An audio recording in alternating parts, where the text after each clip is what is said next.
हाँ सर, पुनः हमसे जुड़ चुके हैं अशोक पाल जी। किन किन मांग है सर जिनको लेकर के आंदोलन होने की तैयारी है सर? देखिए, यहाँ संयुक्त किसान मोर्चा का जो मांग था, जो 13 महीना के दिल्ली में आंदोलन चला था और माननीय प्रधानमंत्री मोदी जी ने वादा किया था, उस वादा को नहीं निभाया। तो केंद्र सरकार से मांग है कि संयुक्त किसान मोर्चा का जो मांग है उसको पूरा किया जाए। दूसरी बात है कि अभी अभी जो है 5 मार्च के खनौरी बॉर्डर पर चंडीगढ़ में हरियाणा के किसान जो है अपने मांग के लेकर के बॉर्डर पर गए थे। उनके साथ जो है पुलिसिया दमन हुआ और उनको गिरफ्तार कर जेल भेजा गया। और किसान नेता को मीटिंग में बुलाकर केंद्रीय मंत्री उसमें शामिल रहे मीटिंग में, और पंजाब सरकार के मंत्री शामिल रहे, और मंत्री और 3 किसान नेता उसमें शामिल रहे। मीटिंग के बाद भी किसान नेता को गिरफ्तार करके जेल भेजा जाता है। इसको हम लोग किसान कमेटी की ओर से घोर निंदा करते हैं ऐसे कार्रवाई को। कायरतापूर्ण कार्रवाई है ये, बुला करके गिरफ्तार करना। तो मेरा कहना है कि बाइज्जत उस किसानों को रिहा किया जाए। दूसरी बात है कि हम झारखंड के संदर्भ में जब बात करते हैं तो झारखंड में बड़ा मामला है लैंड बैंक। यहाँ जो है रघुवर दास जी जब मुख्यमंत्री थे उनके शासनकाल में यहाँ लैंड बैंक बनाया गया था, जिसमें गर्मजरुआ बुदान बकास का जो जमीन यहाँ वितरण हुआ था सरकार के द्वारा, वो जमीन दोबारा फिर सरकार छीन लिया और हाल का जो सर्वे है, जो त्रुटिपूर्ण सर्वे है, उसको जो है लागू किए। और यहाँ के सारा आदिवासी और मूलवासी समाज के उस जमीन पर घर बना हुआ है, खेती है, उस जमीन को कैंसिल कर दिया गया। और उस जमीन का 2015-16 तक किसान अपना ऑफलाइन रसीद कटाया था, उसको पुनः पुनः फिर से वापस किया जाए। ये मांग है। दूसरी मांग है कि जो है आपको यहाँ पंचायती राज अधिनियम एक्ट लागू है, उसके तहत जो है ग्राम सभा के अधिकार को सख्ती से लागू किया जाए। और पेशा एक्ट के कानून के तहत जो है रंका अनुमंडल को जोड़ा जाए। और यहाँ ओबीसी का जातीय जनगणना करने की सरकार का वादा था और अभी तक जो है उस पर कोई पहल नहीं किया जा रहा है। तो ओबीसी के जातीय जनगणना किया जाए और यहाँ पूर्व के कागज के अनुसार किसानों को रसीद और कागजात देखते हुए उनका जमीन पे ऑनलाइन करा करके उनको फिर से रसीद निर्गत किया जाए। और जो है यहाँ जो है आदिवासी मूलवासी समाज के बिना कहे बिना जानकारी के जो है उनका जमीन पर कोई सरकारी काम किया जाता है, जबकि यहाँ ग्राम सभा का अधिकार है और यहाँ ग्राम सभा के अधिकार को सख्ती से जमीन पर लागू किया जाए। ये हमारा क्रांतिकारी किसान मजदूर यूनियन का मांग है। और इसी सवाल को लेकर के हम लोगों ने 2 दिवसीय सम्मेलन का आह्वान किया है। और आपके चैनल को देखने वाले लोगों को और आम जनता से मेरा आग्रह है, अपील है मजदूर किसान भाइयों से कि काफी से काफी संख्या में जो है 28 मार्च को शहीद नीलम्बर पीतम्बर के फांसी स्थल लेस्लीगंज आज के नीलम्बर पीतम्बर को उनको पहुंचना चाहिए और किसान सम्मेलन को सफल बनाना चाहिए। दूसरा दिन आपको मेदिनीनगर आज के डाल्टेनगंज में बिस्कुटा पुल के निकट बजराहा एक जगह है जहां रमाबाई हॉस्पिटल कायम है, उनके प्रांगण में जो है किसान सम्मेलन होना तय है। और जिसमें हमारे केंद्रीय तमाम नेता उसमें शामिल होंगे। और किसान का जल जंगल जमीन पर्यावरण कैसे बचेगा और कैसे जमीन बचाई जाएगी और कैसे हम सुरक्षित रहेंगे, इस पर किसान कमेटी का बातें होगी और आगे कमेटी का पुनर्गठन भी होना है। इसी उद्देश्य से जो है किसान सम्मेलन 2 दिवसीय रखा गया है।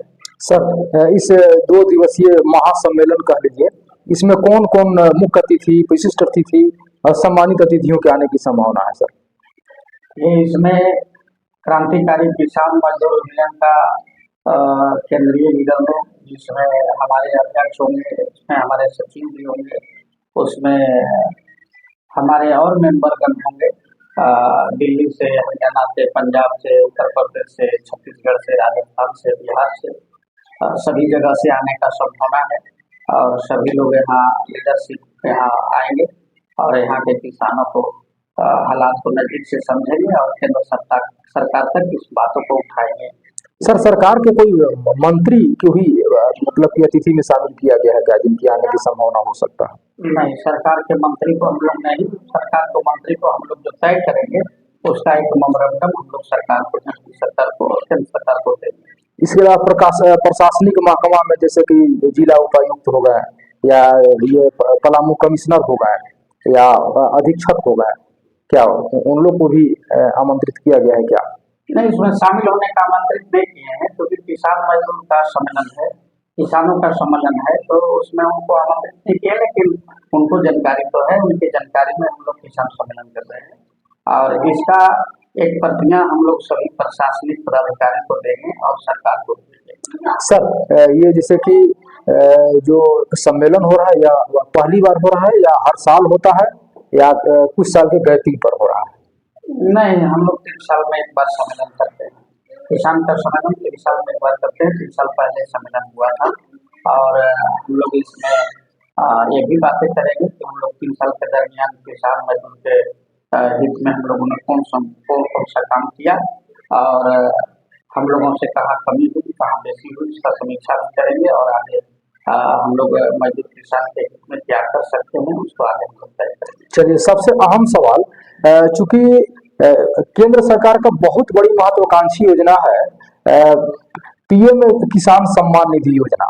अभी यह मामला काफी सुर्खियों में है सर, कि अभी चूंकि विधानसभा चुनाव और लोकसभा चुनाव में 12 जितने भी इसमें इनरोल थे किसान या जितने भी लोग थे, सारे लोग को प्रावधान के तहत 4 महीना में 2,000 रुपया और 12 महीना में ये 6,000 रुपया सालाना दिया जाता है, जिसमें राज्य सरकार इसमें एक पैसे की भी भूमिका राज्य सरकार द्वारा दे रही है।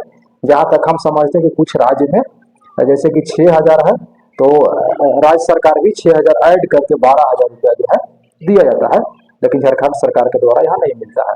और बहुत सारे पीएम किसान सम्मान निधि योजना से किसान का नाम काट दिया गया है, अभी जो सुनने में आ रहा है, क्योंकि अभी का जो किस्त था तो अधिसंख्य लोगों को नहीं मिला है।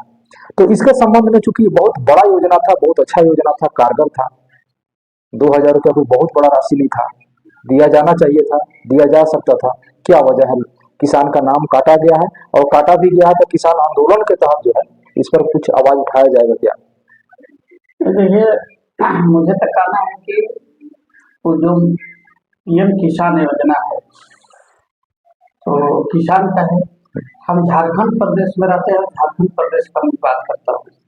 यहाँ अधिकांश देखिएगा कि दलित आदिवासी के पास जमीनें नहीं है, यहाँ बहुत संख्यक लोग जो है भूमिहीन है, दलित में है, पिछड़ी जातियों में है और जो है आदिवासी में है, कोरवा है, प्रहिया है, बिरहोर है, नगेसिया है, किसान है। यहाँ जो है दलित समाज के अंदर कई एक जातियाँ जिनके पास जो है जमीनें नहीं है, तो पीएम किसान किसको मिलना चाहिए? पीएम किसान तो उन्हीं को मिलता है जिनके पास जमीन है, जो सुधि संपन्न लोग हैं। तो ये पीएम किसान से गरीब को उत्थान करना है या मजबूत लोगों को उत्थान करना है?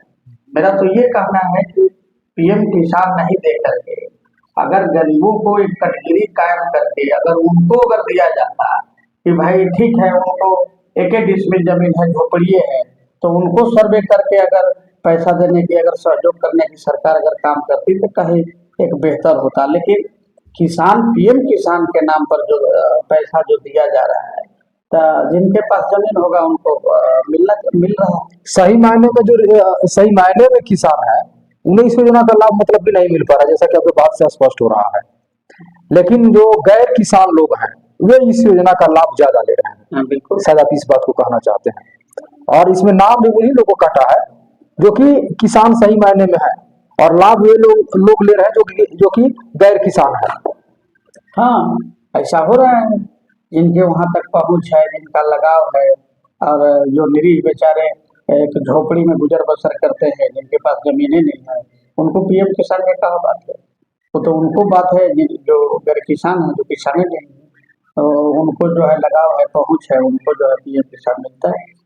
चलिए, बहुत बहुत शुक्रिया अशोक पाल जी, जाने माने सामाजिक चिंतक, सामाजिक सुधारक, सामाजिक विचारक, समाज सेवी, और सबसे बड़ी बात है कि क्षेत्र के और झारखंड प्रदेश के जाने माने किसान नेता। तो निश्चित तौर पर यहाँ के बाद मैं जो इनका 2 दिवसीय जो आंदोलन होने जा रहा है, किसान आंदोलन, तो हम वहां पर भी पहुंचूंगा और जो भी वहां का अपडेट होगा उन तमाम अपडेट्स जो है बारंबार आप सबों को अवगत कराता रहूंगा। तब तक बने रहिए हमारे साथ। मैं हूं आप सबों का son of Jharkhand Michael Jameson. तब तक जय हिंद, जोहार, खुदा हाफिज।